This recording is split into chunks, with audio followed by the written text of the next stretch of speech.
Alright, so sa video na ito, magse-set up tayo ng iyong Gmail, panibagong Gmail para sa mga mag-check out, para sa mga information na i-collect natin every time na mag-check out ang iyong prospect. So kung maaalala mo sa previous lesson, 'di ba, pinakita ko sa iyo once na mapunta sila dun sa website na checkout. So for example, ito. Alright. So yan, ito yon, ito yung makikita ng prospect mo. Tapos nag-decide na sila mag-fill up kasi napanood na nila yung video presentation, gusto na nilang mag-start, gusto na nilang mag-enroll.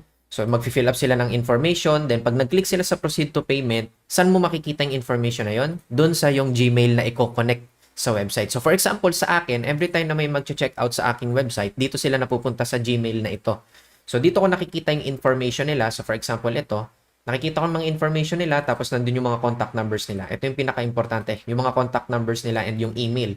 Kasi itong mga contact numbers na ito, tinatawagan ito ng aking admins para i-follow up kung nagbayad na ba sila.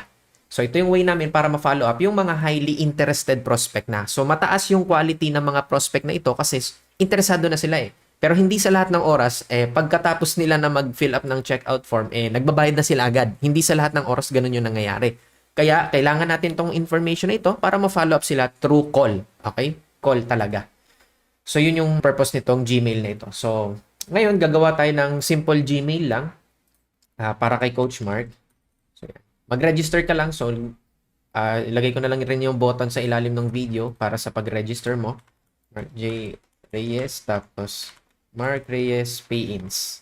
So, ganyan na lang yung gawin mo at gmail.com. Tapos, password. Bahala ka na kung anong password yung ilalagay mo.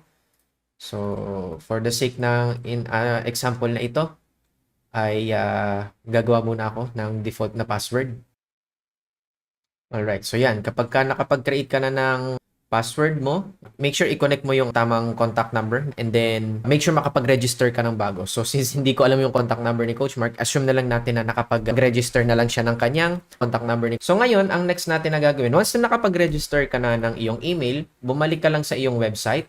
Tapos pumunta ka sa contacts, click mo yung contact form, and then click mo lang itong TGVSL checkout na yung ginawa natin last time. Click mo yung edit, and then punta ka dito sa mail, tapos ilagay mo dito yung Gmail na ginawa mo.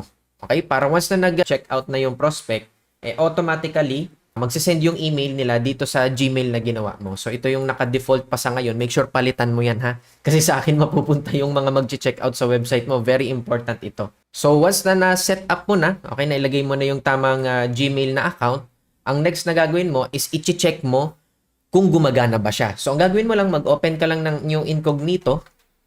Okay, so, for example, sa akin, yung incognito, sa checkout, yung link ng checkout para sa website mo, tapos i-testing mo lang kung gumagana siya. So, ang kailangan mo lang gawin is mag-fill up ka lang dun sa form. So, for example, ito. So, yan. Lagay ko, Bogart. Dimagiba. Bogart@gmail.com. So, naman to. Okay. So, yan. Tapos, i-check natin to. Then, click mo yung proceed to payment. So, automatically, magre-redirect siya papunta dun sa payment page kung saan magbabayad na yung prospect. Ito yung instruction kung paano siya magbabayad. Diba? So, ito yung ginawa natin dun sa website mo. So, pag clinic nila ito, automatically, mapupunta sila sa Facebook page. Okay? Kung saan gumawa ako ng bot cake, which is tinuro ko na yan sa nakaraang video. So, i-check natin kung pumasok ba siya dun sa aking Gmail. So, yan. Ito na. Meron na nakalagay na networker checkout. So, yan. Click ko yan. Tapos, usually nandito yung sa ilalim eh. Ayun, sa ilalim. So, 1 minute ago. So, ayan, pumasok siya. Bogart Dimagiba. So, yan. Make sure na magte-test ka. Napaka-importante na magte-test ka bago ka mag-run ng ads. Kasi kung hindi ka magte-test, baka nag-run ka na ng ads tapos hindi naman pala gumagana. Sayang. Sayang, matatapon yung mga prospect mo. So, i-delete ko lang ito.